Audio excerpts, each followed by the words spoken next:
जब कोई 60 साल से ऊपर की महिला यह बात खुले मंच पर कहे कि 15 साल के लड़के ने उसे प्रपोज किया, तो यह बात तारीफ या गर्व की नहीं बल्कि सोचने की होनी चाहिए।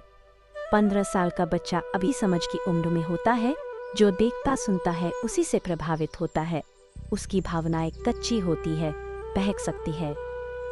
ऐसे में एक समझदार वयस्क इंसान की जिम्मेदारी होती है कि वो सीमा खींचे, बात को वहीं रोक दे, न कि उसे कहानी बनाकर सबके सामने परोस।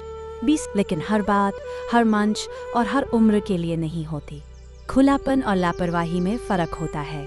जब बड़ी उम्र के लोग बिना सोचे समझे ऐसी बातें साझा करते हैं तो उसका असर बच्चों और समाज दोनों पर पड़ता है।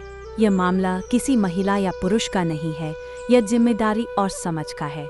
अगर यही बात किसी पुरुष ने कही होती तो शायद लोग इसे बोर नहीं बल्कि गलत कहते।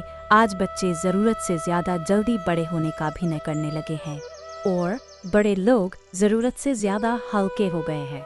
बच्चों के जज्बात कंटेंट नहीं होते, उन्हें तालियों की नहीं